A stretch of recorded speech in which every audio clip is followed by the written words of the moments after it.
শিক্ষা নিতে হবে।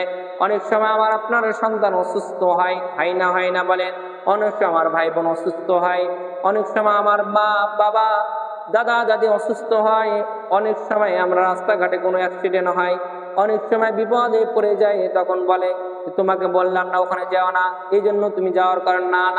ভাই, এটা না, আল্লাহ রাব্বুল আলামিন আপনার আমার কপালে এই ভাগ্যটা লেখা ছিল, এই অবস্থা হবে।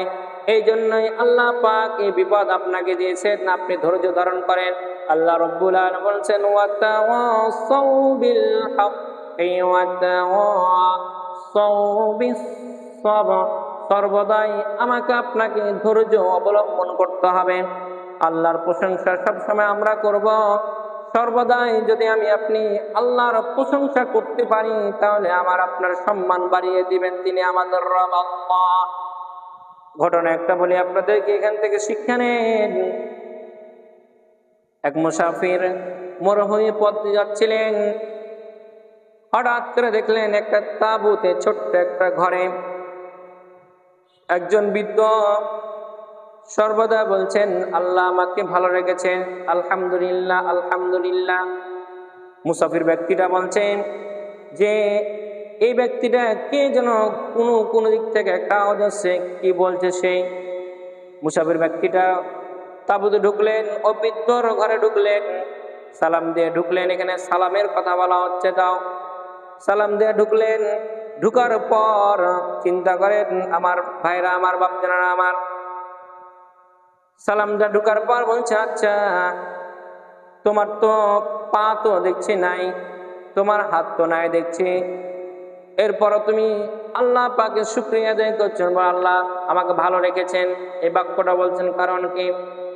তখন ও বৃদ্ধ লোকটা বলছেন ভাই, মুসাফির ভাই, আমাকে আল্লাহ চোখ দিয়েছে, দেখতে আমি পাই, কান দিয়েছে আমি শুনতে পাই, আমি যে ভালো জিনিস খারাপ জিনিস অনুভব করতে পারি আল্লাহ পাক আমাকে দিয়েছেন।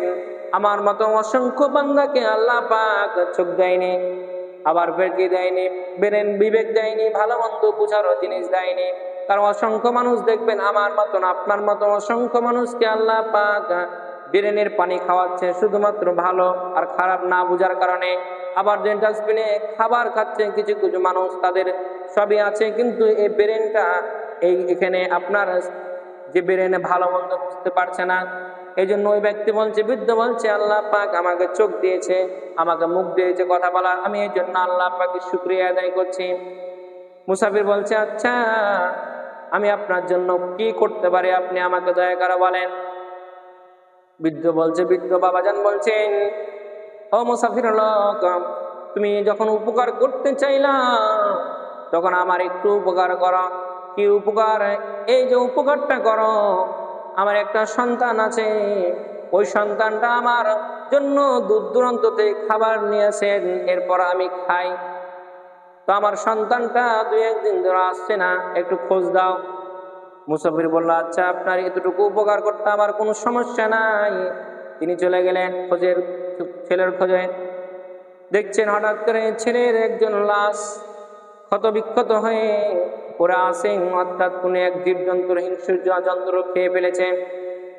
মুসাফির চিন্তা করছেন আমি কিভাবে এই খবরটা আমি ওই বৃদ্ধ বাবাকে দিব।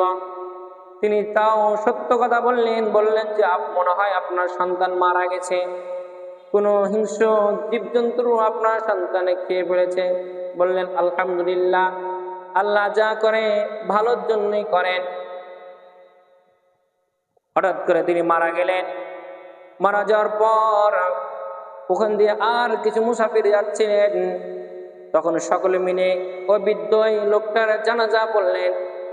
জানাজার পর মুসাফির দেখছেন যে বৃদ্ধ লোকটা মুসাফিরকে স্বপ্নে দেখাচ্ছেন যে আল্লাহ রাব্বুল আলামিন আমাকে জান্নাত দিয়েছেন, যে আমি সর্বদা আল্লাহ রাব্বুল আলামিনের প্রশংসা করতাম। ধৈর্য ধারণ আর প্রশংসা একটা ভালো গুণ, ধৈর্য ধারণ করতে হবে।